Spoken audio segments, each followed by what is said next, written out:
mengungkap kasus ini. Dan kami pun mengucapkan terima kasih kepada Pak Listio Sigit selaku Kapolri di negara kita ini yang sudah membentuk tim khusus untuk mengungkap kasus kematian anak kita Nofrian Yosua. Dan begitu juga kami mengucapkan terima kasih kepada tim khusus yang sudah bekerja siang dan malam berusaha semaksimal mungkin agar terungkap siapa pelaku aktor utamanya di belakang ini. Jadi tadi kita sudah sama-sama mendengar pengumuman ataupun yang diumumkan oleh Pak Listio Sigit, Pak Kapolri. Kita sudah mendengar penambahan tersangka yang memerintah berada untuk penembakan. Artinya ini sesuai dengan harapan Pak yang selama ini dipikirkan oleh keluarga. Dari awal memang kita keluarga, semenjak saya lihat sendiri, saya buka peti jenazah, saya sudah melihat luka-luka di wajah anak dan di dadanya ini dan gerahamnya ini digeser. Sempat saya utarakan sama Pak Simatupang yang mengantar, ini bukan ditembak lagi, ini sudah dianiaya. Ternyata sampai saat ini sudah terbukti bahwa anak kita dianiaya. Jadi apa yang Bapak tunggu sekarang Pak?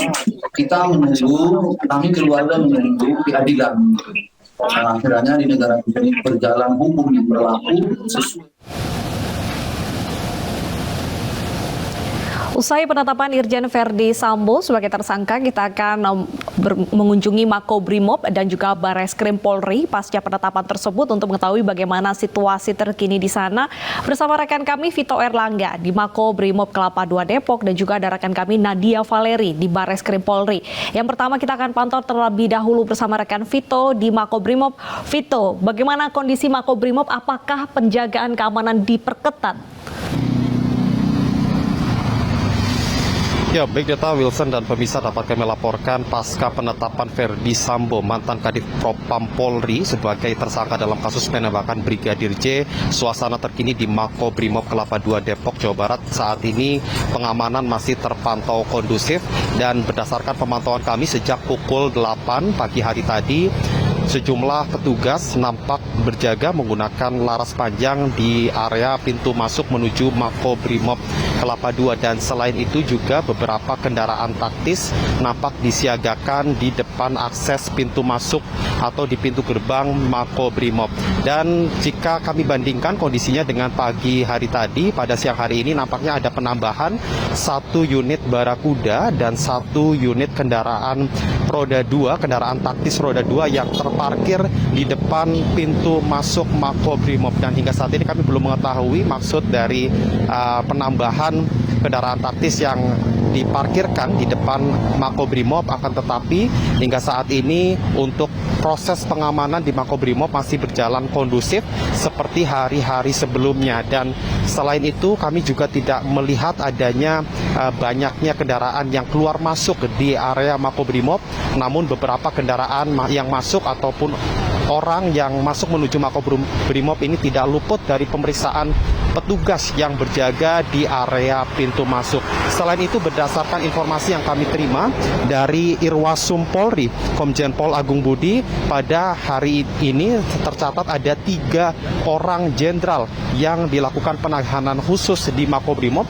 Selain Verdi Sambo, yaitu ada 2 jenderal bintang 1 yang hingga saat ini kami belum mengetahui secara pasti identitas dari kedua jenderal tersebut yang saat ini masih ditahan akibat melanggar kode yang diduga melanggar kode etik dan profesional polisi. Kembali ke Anda. Baik, terima kasih Vito Erlangga. Selanjutnya kita ke Nadia Valeri di Bareskrim Polri. Selamat siang Nadia, adakah update pemeriksaan dari Irjen Verdi Sambo? Ya, selamat siang Wilson dan juga pemirsa. Usai menetapkan Irjen Verdi Sambo sebagai tersangka baru dalam kasus penembakan yang menewaskan Brigadir Nofriansyah Yosua Huta Barat, untuk saat ini tim khusus bentukan Kapolri masih akan terus melanjutkan proses penyidikan perkara dan juga akan melakukan pendalaman terkait kasus ini, karena berdasarkan hasil konferensi pers kemarin ada sejumlah hal yang belum menemukan titik terang, utamanya adalah terkait motif penembakan yang terjadi di rumah dinas Irjen Verdi Sambo Jumat 8 Juli 2022 lalu. Meskipun sudah mengumumkan bahwa pada peristiwa tersebut tidak ada insiden tembak-menembak yang ada hanyalah murni penembakan semata, namun Kapolri belum dapat mengkonfirmasi apakah sebetulnya memang ada dugaan pelecehan seksual ataukah ini hanya merupakan salah satu dari sekian banyak skenario yang disusun Irjen Verdi Sambo usai memerintahkan anak buahnya untuk melakukan penembakan terhadap Brigadir Yosua.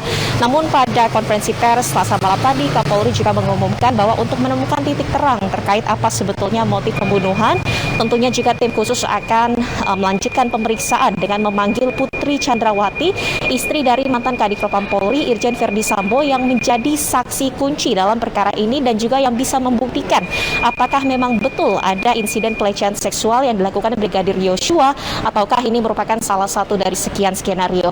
Selain melakukan pemeriksaan untuk menemukan motif, namun juga untuk saat ini tim khusus sudah menemukan 31 perwira Polri yang melakukan dugaan pelanggaran kode etik dikarenakan mereka melakukan ketidakprofesionalan dan juga mencoba menghilangkan barang bukti sehingga ini sempat menghambat kinerja dari tim khusus untuk dapat menemukan tersangka dan juga pihak-pihak yang terlibat dalam pembunuhan Brigadir Nofriansyah Yosua Huta Barat.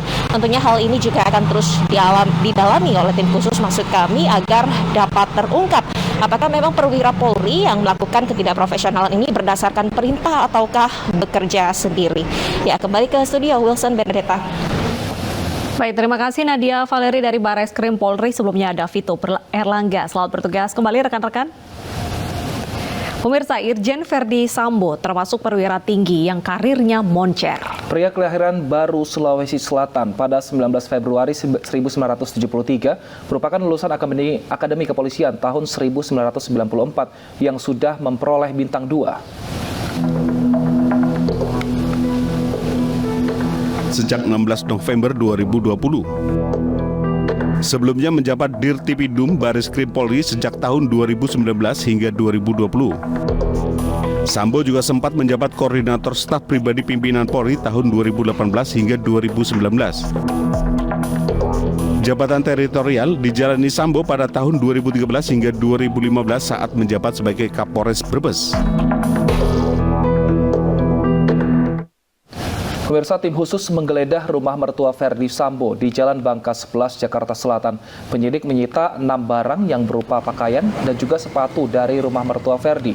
Usai ditetapkan sebagai tersangka, kuasa hukum Verdi Sambo akan menyiapkan sejumlah upaya hukum terhadap kliennya. Sementara itu, tim Sus Polri menggeledah rumah mertua Verdi Sambo di Jalan Bangka 11A, Kemang, Jakarta Selatan.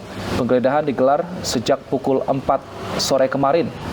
Sejumlah penyidik diketahui membawa 6 barang bukti berupa pakaian dan juga sepatu yang diduga milik Sambo.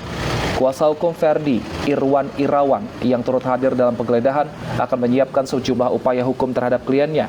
Dalam kasus ini, tersangka Verdi dijerat pasal pembunuhan berencana dengan ancaman maksimal hukuman mati. Jadi ada proses penggeledahan dan tentunya dilanjutkan dengan proses penyitaan yang dilakukan oleh penyidik. Ya, ini prosedur standar lah untuk proses pengungkapan suatu kasus. Jadi hanya sebatas itu yang dilakukan dan itu ada ada 6 item yang sempat disita. Apa aja? Sepatu, baju dan ada beberapa hal lagi, ada 6 item lah. Milik baju seragam atau ya mungkin yang diduga terkait dengan perkara inilah pasti. Alasan menggeledah rumah ini apa, Bang? Ini rumah apa, pas tes PCR atau gimana, Bang? Bukan, ini sebenarnya rumahnya mertuanya Pak Verdi.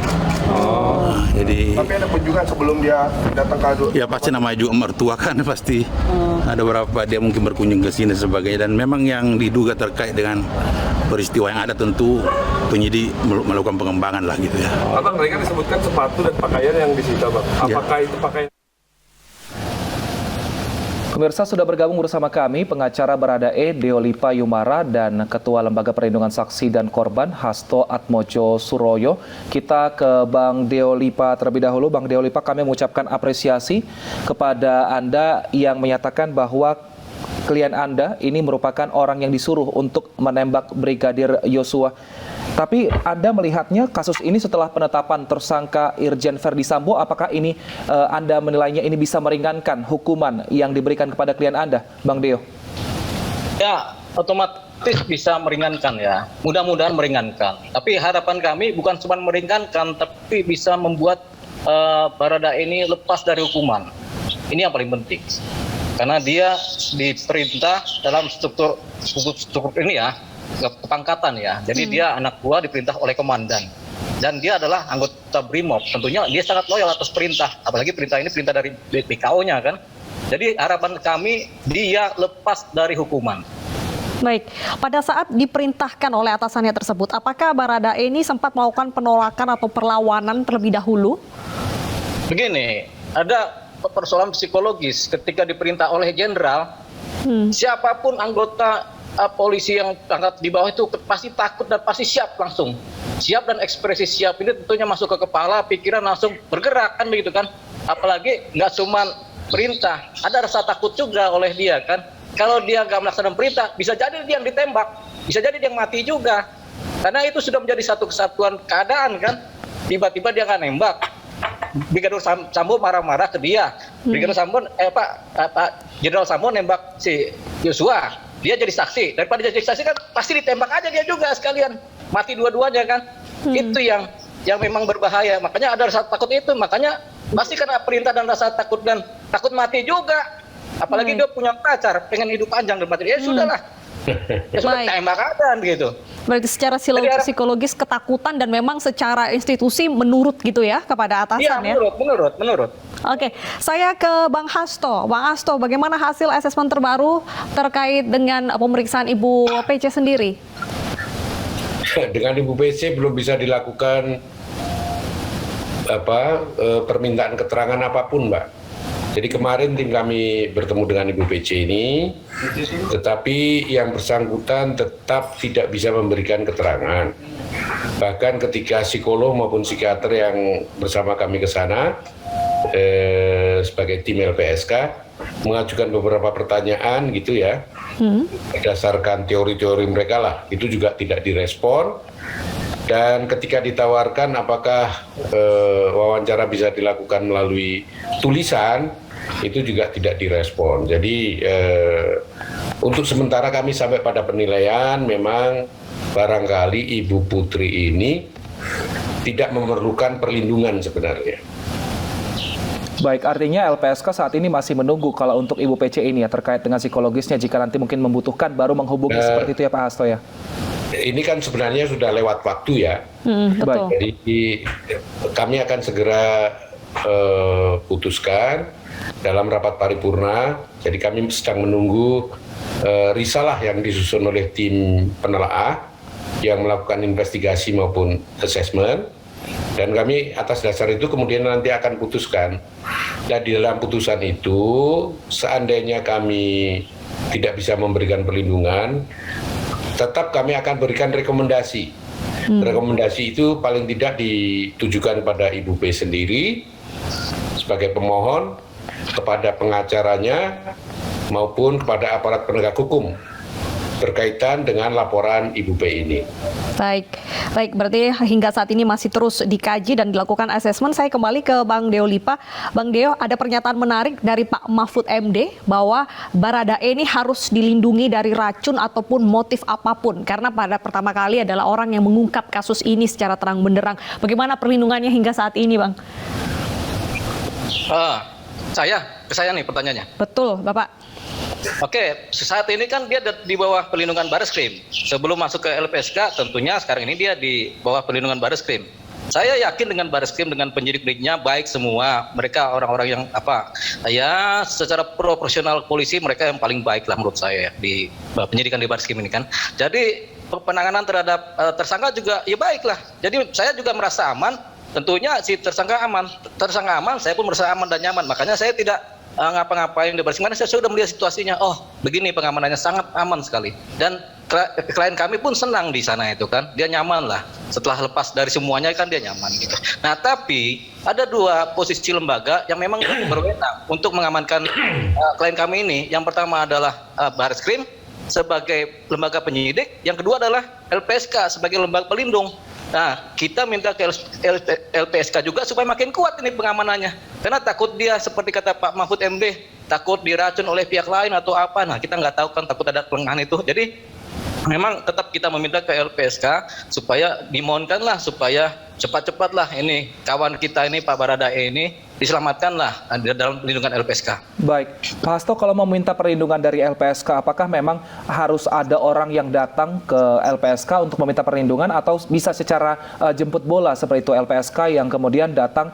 ke pihak-pihak orang yang menjadi saksi ataupun korban untuk kemudian bisa dilindungi seperti itu Pak, sehingga proses hukum dari kasus ini bisa berjalan lancar?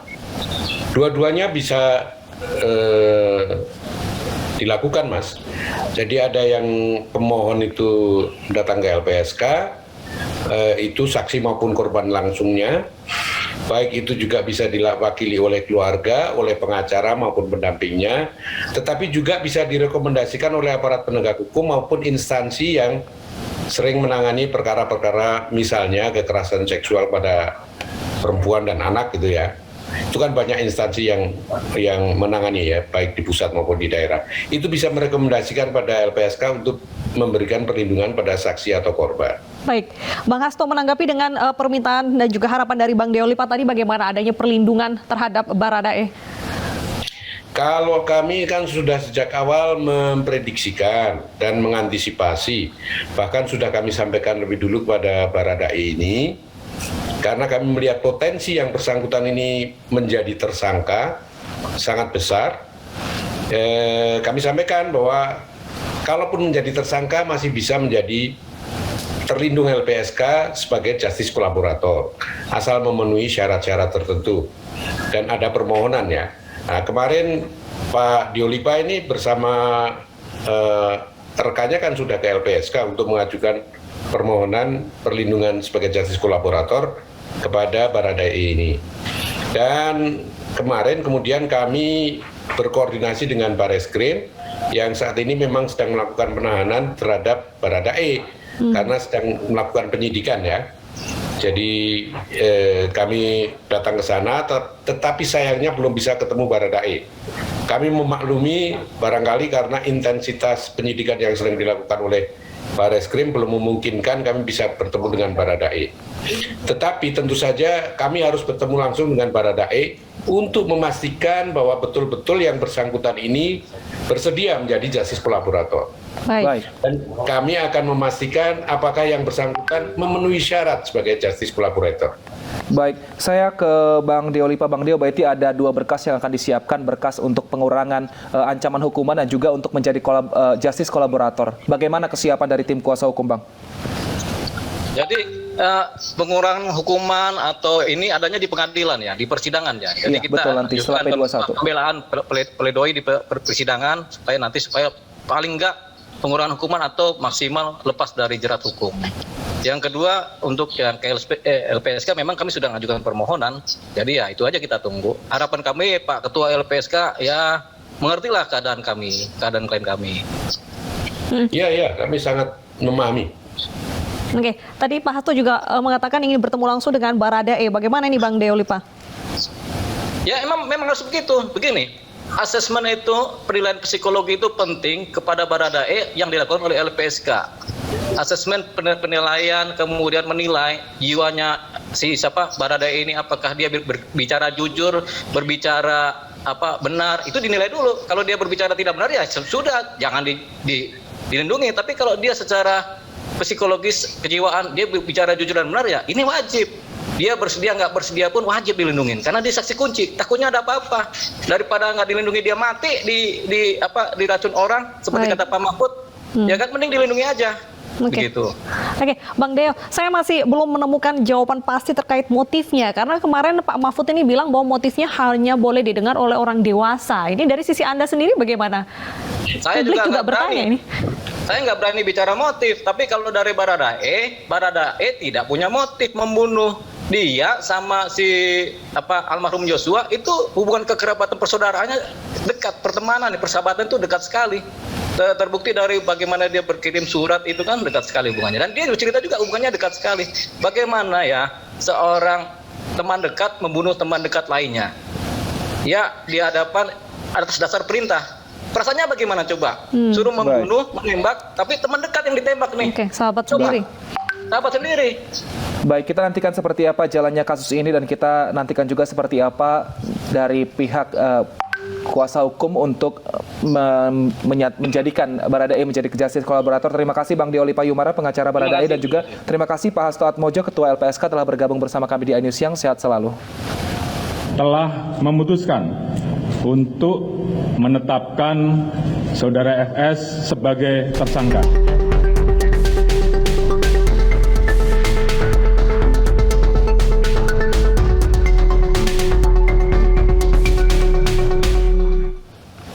Memasuki hari ke-10, 4 partai politik calon peserta pemilu mendaftarkan diri ke KPU hari ini. Selengkapnya kami hadirkan usai jeda, pemirsa, tetaplah bersama kami di iNews Siang.